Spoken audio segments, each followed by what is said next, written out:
भारत मतलब स्वाभिमान का प्रतीक, भारत मतलब शौर्य, भारत मतलब सम्मान, भारत मतलब क्रांतिकारकों का महासागर।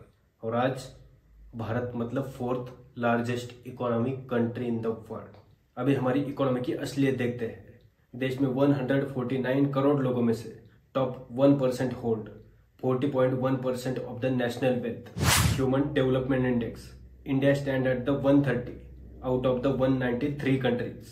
Global Hunger Index, India stand at the 1/5 out of the 127 countries. Healthcare access and quality, India stand at the 145 out of the 195 countries. Global Peace Index, India stand at the 116th out of the 163 countries.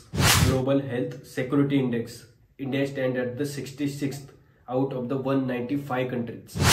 Education Index, India stand at the 117th globally. अब आप एक बार ये video देख लो।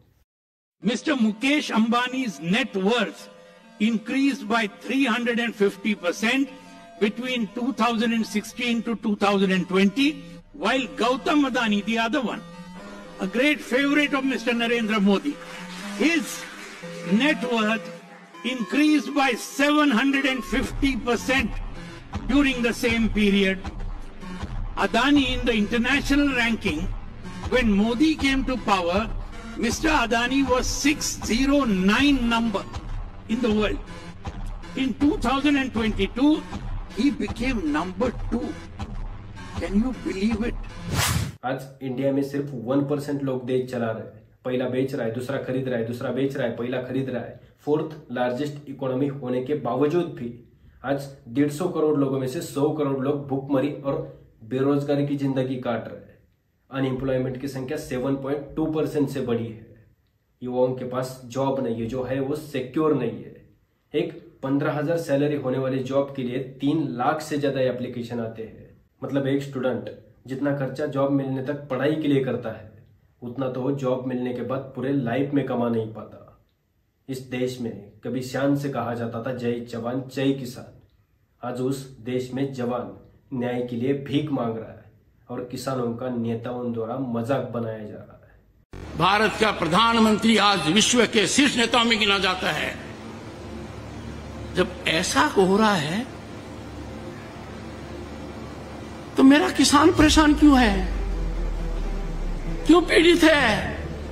सरकार जंगल नष्ट कर रही है और आम आदमी को उसके लिए आंदोलन करना पड़ रहा है। या दिन दहाड़े खून और बलात्कार होते हैं और उस आरोपी को सजा देने के लिए या आम आदमी को आंदोलन करना पड़ रहा है। या करोड़पतियों के कर्जे एक मीटिंग में माफ होते हैं और किसानों को कर्ज माफी के लिए आंदोलन करना पड़ रहा है। या हर हक के मांग के लिए आम आदमी को आंदोलन करना पड़ रहा है। या सच बोलने पर सजाए मौत होती है।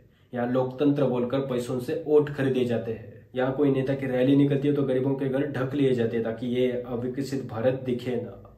या छोटे छोटे बच्चे भूखे पेट सोते हैं और सरकार एमएलए और एमपी की सैलरी बढ़ा रही है सिर्फ सत्ता और वोट के लिए। मुफ्त में पैसा बहाने की योजनाएं बनाकर आज देश कर्जे में डूबता जा रहा है। 2014 में देश के ऊपर 55.87 लाख करोड़ रुपए का कर्जा था, जो आज बढ़कर 2025 में 181.68 लाख करोड़ हुआ है।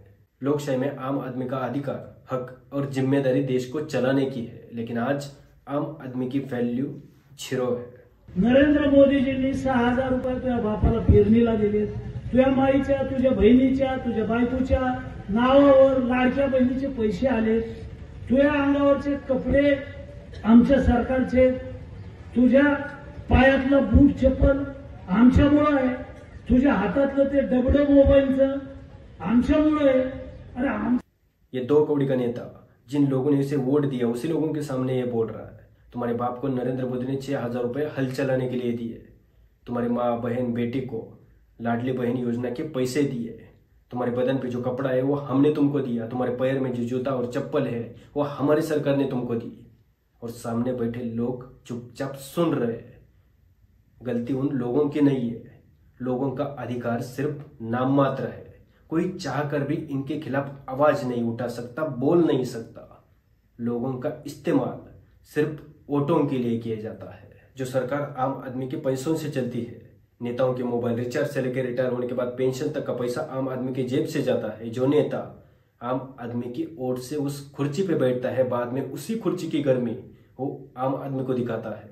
और ऐसा पहली बार नहीं, महाराष्ट्र के उप मुख्यमंत्री अजित पवार ने भी किसानों को लेकर एक स्टेटमेंट दिया था।